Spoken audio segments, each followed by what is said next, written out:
안녕하세요. 저는 2020년도 5급 공채 일반행정직렬 합격생 이주리입니다. 네, 저는 오늘 여러분들에게 초심자의 행운은 당신의 것이라는 것을 주제로 말씀을 드릴 텐데요. 초심자의 행운이라는 것은 어떤 분야에 막 처음 진입한 초보자가 해당 분야의 전문가나 실력자들을 상대로 높은 성과를 거두는 것을 뜻합니다. 제가 이것을 주제로 잡은 이유는 저 역시도 고시에 처음 도전한 초심자로서 초시 합격이라는 행운을 거머쥘 수 있었다는데 제 이 설명회가 여러분들에게도 그 행운을 가져다 드릴 수 있기를 바라는 마음에서 이렇게 주제를 잡게 되었습니다. 네, 제 발표 순서는 이러한데요. 제가 전반적으로 어떤 수험 생활을 거쳤는지 말씀드리고, 이후에는 제가 합격에 있어서 큰 도움을 받았던 종합반과 스파르타반에 대한 전반적인 설명을 드리도록 하겠습니다. 네, 먼저 제 수험 기간입니다. 네, 저는 총 1년 6개월간의 수험 기간을 거쳐서 초시에 합격하게 되었는데요. 네, 이 수험 기간을 크게 고시 생활의 중심축이라고 여겨지는 예비순환, 1순환, 2순환, 3순환을 순으로 설명드리도록 하겠습니다. 네, 저는 2019년 3월에 진입을 하게 되었는데요. 이때 바로 시작되는 예비순환은 저는 본격적으로 고시 공부에 대한 감을 잡는 시기라고 생각합니다.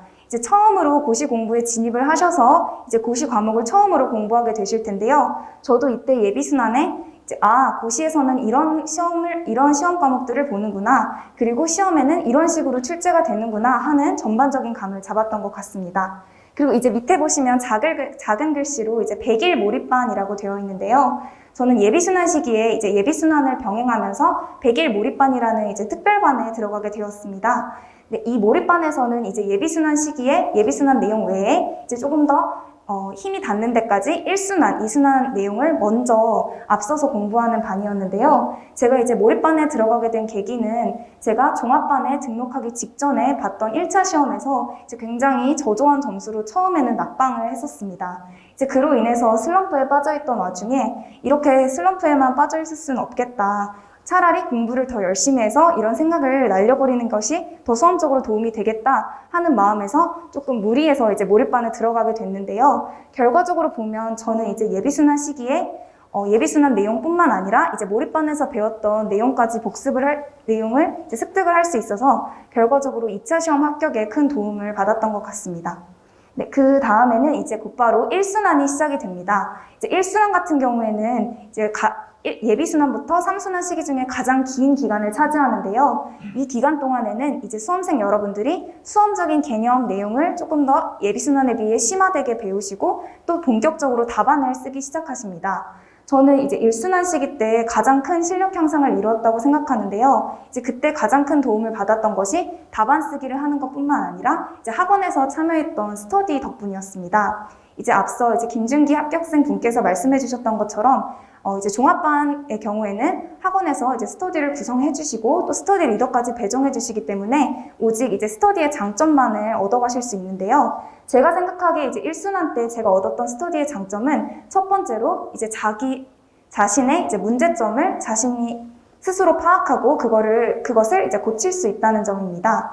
1순환 스터디는 본인이 답안을 쓰고 그 답안을 돌려보면서 서로 피드백을 주는 방식으로 진행이 됐었는데요. 저는 그때 다른 분들의 피드백을 받으면서 저도 잘 모르는 사이에 알고 있었던 오개념들을 바로잡고 또는 답안에서 저도 모르게 나타났던 나쁜 버릇들을 고칠 수 있었습니다. 네, 특히 초시생분들에게는 스터디가 굉장히 중요한데 종합반에 등록을 하시면 이렇게 스터디의 효용을 얻어가실 수 있다는 점을 기억해 두시면 좋을 것 같습니다. 네, 이렇게 1순환 시기에 제가 실력 향상을 거뒀음에도 저한테는 한 가지 고민이 있었는데요. 바로 직렬 선택에 대한 고민이었습니다. 저는 결과적으로는 일반행정 직렬에서 합격을 하였지만 처음에 도전할 때는 사실 교육행정 직렬로 준비를 쭉 해왔습니다. 그럼에도 불구하고 제가 11월 달이나 되는 시기에 늦게나마 직렬을 변경하게 된 이유는 아무래도 교육행정 직렬이 10명 내외의 적은 인원을 뽑는 소수 직렬이다 보니 수험 정보가 굉장히 부족했습니다. 그리고 이제 저는 개인적으로 이제 불안에 떠는 고시생의 전형이었는데요. 그러다 보니 이제 소수직렬에 응시한다는 것 자체가 굉장히 저한테는 큰 부담감으로 다가왔고, 또 그런 부담감, 불안감들이 이제 다른 과목을 공부하는데도 지장을 주기 시작했습니다. 그래서 이제 그런 불안감을 이겨내기 위해서 어떻게 하면 좋을지 이제 원장님과 그리고 제가 수업을 들었던 강사님들과의 상담을 통해서 결국에는 이제 학원에서 체계적인 로드맵을 제공하는 일반행정 직렬로 이제 변경하는 것을 선택했습니다. 물론 제가 이렇게 직렬 변경을 하게 된 게 여러분들에게 소수 직렬을 절대 선택하지 말라라고 말씀드리는 것은 결코 아닙니다. 소수 직렬은 이제 여러분들께서 확실한 꿈이 있으시고 그 꿈을 이루기 위해서 더 좋은 방법이 되실 수도 있습니다. 하지만 이제 저처럼 불안감으로 인해 학습을 지장을 받으시는 분이라면 빠르게 결정을 내리시는 것이 중요하다는 것을 말씀드립니다. 네, 이제 그 다음에는 바로 이순환 시기가 시작이 됩니다. 이제 이순환 시기는 제가 생각하기에 가장 심적으로 부담이 큰 시기라고 생각이 드는 게, 이때는 1차 시험이 얼마 남지 않았기 때문에 1차 시험, 2차 시험을 동시에 준비해야 되기 때문입니다. 저는 그렇기 때문에 선택과 집중이 중요하다고 말씀을 드리고 싶은데요. 아까 이제 합격생분께서 말씀해 주셨던 것처럼 1차, 2차 시험에서 본인의 위치를 정확히 파악하시고 그 자신의 실력에 맞게 1차 시험, 2차 시험의 학습 시간을 적절히 배분하시는 게 매우 중요합니다.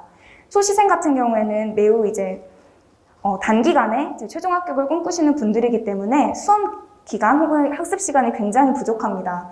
그럼에도 1, 2차 시험을 동시에 준비하셔야 되는 이유는 이제 최종 합격을 위해서는 당연히 1, 2차 시험을 다 합격하셔야 되기 때문입니다.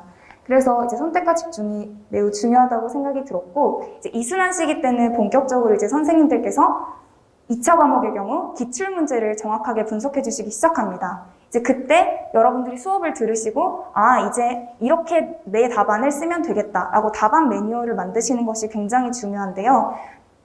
그 이유는 이제 3순환에 가서는 매일매일 하루하루 살아내기 바빠서 답안 매뉴얼을 만들 시기 그런 것이 주어지지 않기 때문에 2순환의 마지막으로 여러분들께서 나는 답안을 몇 분 안에 쓰겠다. 초안은 몇 분 만에 끊겠다. 내가 이 목차는 이런 식으로 적겠다. 라는 매뉴얼을 만드시는 게 중요하다고 생각이 듭니다. 저 역시도 이제 2순환 때 제가 시험장에 가서 어떻게 답안을 쓸지를 대략적으로 이제 완성을 해나갔던 것 같습니다.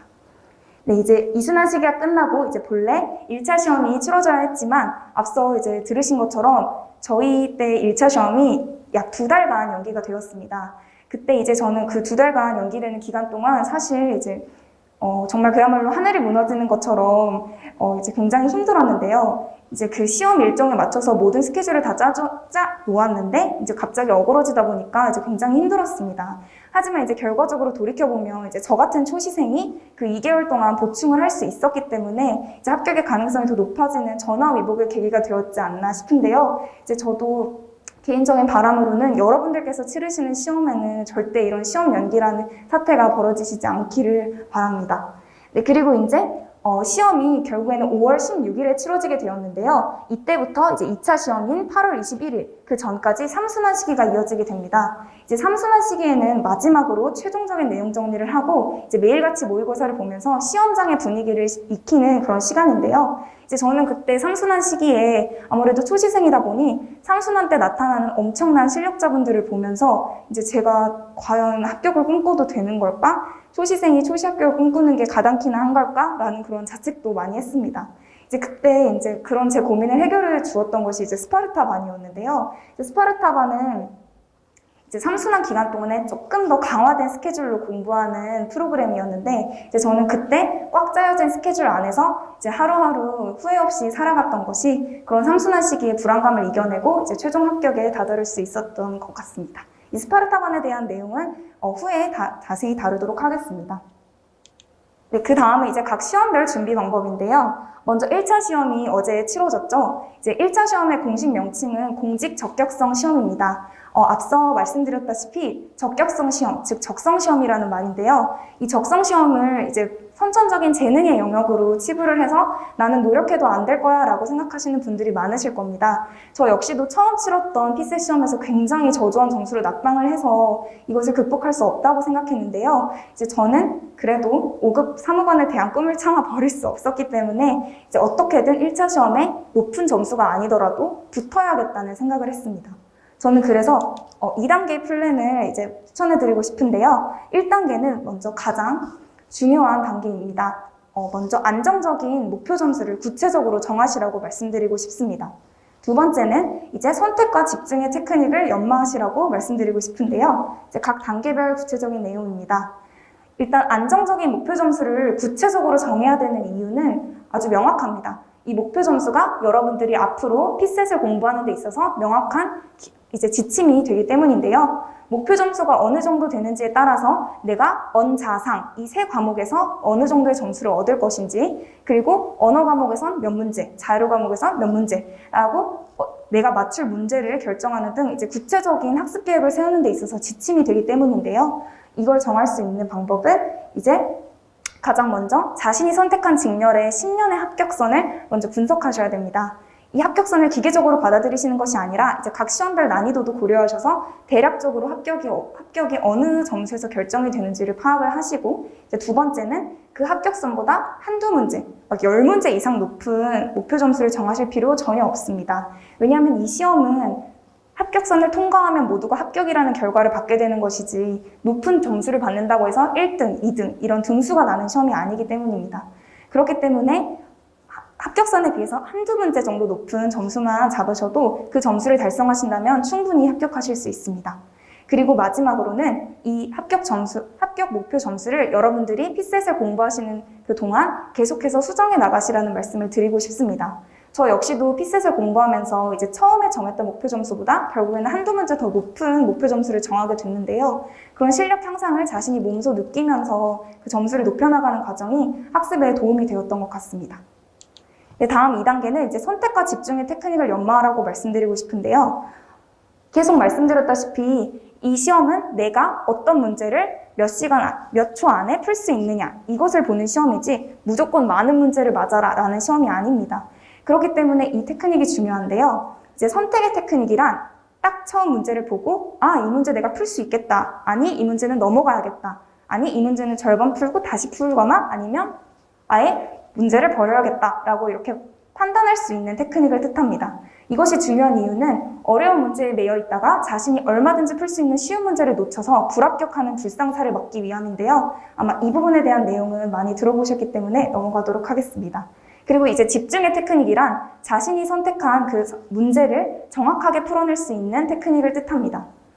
문제는 제대로 선택했지만 그 선택한 문제를 제대로 풀어내지 못한다면 점수를 얻을 수가 없겠죠. 그렇기 때문에 이 선택과 집중의 테크닉을 통해서 여러분들이 목표하시는 점수를 얻는다면 합격에 가까워지실 수 있으실 것입니다. 네, 그리고 마지막으로 이제 이해가 아닌 체화라고 말씀을 드렸는데요. 이 테크닉을 이제 제가 말씀드렸으니 어떤 테크닉인지는 이해를 하셨을 겁니다. 하지만 이제 이해를 넘어서 손이 먼저 나가는, 손이 자동으로 이렇게 풀고 있는 그런 체화의 단계까지 나가셔야 한다는 말씀을 먼저 드립니다. 다음은 이제 2차 시험 준비 내용인데요. 2차 시험은 이제 모두가 아시다시피 행시 준비의 꽃입니다. 왜냐하면 이제 5일 동안 시험이 치러지는 데다가 각 5일 동안 각 과목에 대해서 무려 10장 가까이 되는 서술형 답안을 적어내야 되기 때문인데요. 그래서 아마 많은 분들께서 이 2차 시험을 많이 어려워하시고 도대체 어떻게 공부하면 좋을지에 대한 고민이 많으실 거라고 생각합니다. 네, 저는 근데 이제 2차 시험에 있어서 가장 중요한 것은 과목별 공부 방법을 차별화해야 한다고 말씀드리고 싶습니다. 저는 크게 이제 2차 과목이 총 5가지로 이루어져 있는데 경제학, 행정법, 행정학, 정치학, 그리고 선택 과목으로 이루어져 있습니다. 물론 직렬별로 이제 과목이 이제 차이가 날 수 있겠지만 일반 행정 같은 경우에는 그렇게 5과목으로 이루어져 있는데요. 이 5과목을 저는 크게 목차가 정형화되어 있는 과목, 그리고 정해진 목차에 구애받지 않는 과목이라고 나눠보았습니다. 이제 경제학, 행정법 같은 경우에는 아무래도 답이 조금 명확한 학문이다 보니 특정한 논점 개념에 따라서 정해진 목차가 정해져 있습니다. 그 정형화된 목차를 정확하게 빠짐없이 적어내는 것이 이제 고득점으로 이어지는 길이라고 생각을 해서 이렇게 나눠보았고, 그리고 이제 정해진 목차가 없는 과목으로서 행정학, 정치학을 들었는데요. 이 말이 결코 이제 아무렇게나 답을 적어도 된다는 말씀을 드리는 건 절대 아니고요. 대신 이 학문들은 대부분 추상적인 개념으로 이루어져 있어서 그 추상적인 개념에 대해서 구체적으로 답안을 제시하고 그 답안을 최대한 논리적으로 나만의 목차로 구성하는 것이 중요하다고 생각해서 이렇게 나눠보았습니다. 네, 각 이제 과목을 간단하게 어떻게 공부해야 되는지를 말씀드리면 먼저 2차 시험 과목은 앞서 말씀드렸다시피 전부 서술형입니다. 객관식이 단 하나도 없기 때문에 완전히 빈 백지에 전부 자신의 생각으로 채워나가야 하는 논문형 시험인데요. 그렇기 때문에 가장 중요한 것은 이제 첫째도 둘째도 개념 이해와 암기입니다. 이 두 가지가 수반되지 않으면 아무리 과목별로 공부 방법을 차별화한다고 하더라도 답안조차 제대로 쓸 수 없기 때문에 수업과 이제 4번의 순환을 통해서 개념 암기를 이제 정확히 하시고 이제 각각의 과목별 공부 방법을 보시면 이제 목차가 정해졌던 앞선 두 과목 같은 경우에는 이제 많은 수험생분들께서 이제 정형화된 목차는 대부분 잘 외우십니다. 근데 이제 더 중요한 것은 이 정형화된 목차를 어떻게 적재적소에 쓰냐는 문제인데요. 아무리 자신이 목차를 아주 수려하게 잘 적었다고 하더라도 그게 출제자가 요구하는 목차가 아니면 전혀 점수를 받지 못하거나 아주 저조한 점수만 받게 될 수 있습니다. 그렇기 때문에 문제에서 요구하는 핵심을 짚어내는 능력이 이 두 과목에선 꼭 필요하다고 생각이 들었고, 이제 나머지 두 과목들 같은 경우에는 이제 나의 생각을 미리 정리해두는 것이 필요한데요. 이 두 과목 같은 경우에는 가장 많이 출제되는 유형이 이러한 정책사안, 이러한 정치제도에 대한 문제점을 밝히고 그 문제점에 대한 개선 방안을 제시하시오 라는 문제가 대부분입니다. 하지만 그런 대부분의 문제를 잘 풀기 위해서는 이제 개선 방안을 미리 생각해 놓으시는 것이 가장 필요한데요. 이것을 시험장에서 떠올리겠다? 이것은 불가능한 일이라고 생각합니다. 그렇기 때문에 이 두 과목 같은 경우에는 공부를 하시면서 평소에 논쟁적인 사안이나 자신이 생각하기에 이런 방법이 더 좋을 것 같다라고 생각하시면 공부하실 때마다 미리 생각을 적어두는 것이 큰 도움이 된다고 생각합니다. 네, 다음은 이제 기타 수험생활 관련 규칙, 제가 지켰던 규칙에 대해 설명드리고자 하는데요. 네, 이 사진을 혹시 보신 적이 있으신가요? 네, 이 사진에는 저희 연느님이 등장하시죠? 네, 여기서 이제 PD가 김연아 선수에게 한 가지 묻습니다. 매일같이 하는 스트레칭을 무슨 생각을 하면서 하냐고. 그때 이제 김연아 선수가 했던 말이 저는 이제 고시 생활을 우직하게 버텨내기 위해서 가져야 할 마음가짐이라고 생각하는데요. 바로 그냥 하는 겁니다. 매일같이 반복되고 지루하지만 고시 생활에 있어서 공부는 매일 습관처럼 해야 하는 일이라고 생각합니다. 머릿속에 이제 공부 외에 다른 고민이 가득 차 있게 되면 머리가 그것을 처리하느라 공부에 집중할 수 없게 되는데요. 생각보다 그런 고민들을 해결하는 방법이 그냥 공부하는 것일 때가 저는 많다고 생각했습니다. 그래서 여기 계신 여러분도 고시 생활을 시작하기에 앞서 이런 단순한 마음가짐을 가지시는 것이 도움이 될 것이라 생각합니다. 네, 구체적으로 제가 수험 생활에 있어서 꼭 지켰던 규칙 3가지를 말씀드리고자 하는데요. 먼저 기상 시간을 앞당기시는 것이 중요합니다. 나는 잠이 많기 때문에 10시 정도에 일어나서 새벽 2시까지 공부를 하겠다. 이렇게 계획을 세우시는 분들도 분명 있으실 겁니다. 저 역시도 아침잠이 굉장히 많았기 때문에 그런 식으로 학습 계획을 세웠는데 그러다 보니 이제 학원에 이제 수업 스케줄과도 안 맞고 또 그러다 보니 2시에 이제 유튜브를 켜기 시작하면 이제 그 날은 잠을 다 잔 거죠. 그래서 이제 흐트러지기 쉽더라고요. 그래서 저는 기상 시간을 최대한 앞당겨서 아침형 인간이 되기를 선택했습니다. 네, 그리고 이제 두 번째는 물리적인 공부 시간을 지키는 것이 중요하다고 말씀드리고 싶은데 이 말의 뜻은 이제 여러분이 하루 동안에 10시간을 공부해야겠다라고 마음을 먹으셨으면 10시간보다 더 이르게 학습 계획을 끝마치셨다 하더라도 10시간을 채우라는 말씀을 드리는 것입니다. 그 이유인 즉슨 여러분들께서 이제 아침, 점심, 저녁에 몇 시에 밥을 먹고 몇 시간 동안 밥을 먹겠다라고 정해두시면 그 시간만큼은 꼭 지키시는 것처럼 공부 시간도 그렇게 지키시는 것이 중요하기 때문입니다. 그렇기 때문에 자신이 생각하는 그런 물리적인 공부 시간을 꼭 지켜주시는 것이 이제 일과 중 공부를 당연한 것으로 만드는 데 도움이 된다고 생각합니다. 다음은 이제 스터디는 한 번이라도 꼭 참여하라고 말씀드리고 싶은데 그 이유는 이제 자기 객관화와 벤치마킹의 기회라고 생각하기 때문입니다. 자기 객관화는 이제 우물 안의 개구리가 되는 것을 막는 것이죠. 혼자서만 공부하다 보면 자신의 답안이 무엇이 잘못됐는지 초시생의 경우에는 더욱 잘 모릅니다. 그렇기 때문에 최대한 많이 피드백을 받고 그 부분을 이제 고쳐나가는 것이 스터디의 효용이라고 생각하고 이제 두 번째는 벤치마킹의 기회라는 것인데요. 이제 스터디원들 중에서 굉장히 약간 군계 일학처럼 뛰어나신 분들이 계십니다. 그런 분들의 장점을 내 것으로 흡수하는 것이 스터디에서 또 하나 중요한 점인데요. 생각보다 이제 수험생들이 오랜 시간 수험 생활 축적되다 보면 가끔 이제 강사님들도 물론 뛰어나시지만 강사님들의 답안보다 더 수험적으로는 적합한 답안을 적어내실 때가 가끔 있습니다. 그럴 때 이제 그분들의 답안을 벤치마킹 한다면 초시생이더라도 초시생에게 티가 나지 않는 답안을 쓸 수 있겠죠. 네, 다음은 이제 종합반과 스파르타반에 대한 설명을 잠시 드리려고 하는데요. 이제 종합반 같은 경우에는 앞서 이제 김준기 합격생님께서 잘 얘기해 주셨기 때문에 이제 짧게만 말씀드리면, 일단 수험 외적인 고민을 다 해결해 준다는 것이 가장 큽니다. 이제 스터디 그리고 학습실 제공 측면에서 학원이 그 부분에 대한 문제를 다 해결해 주기 때문에 정말 공부는 누가 할래? 라고 묻는 것 같이 공부만 하면 됩니다.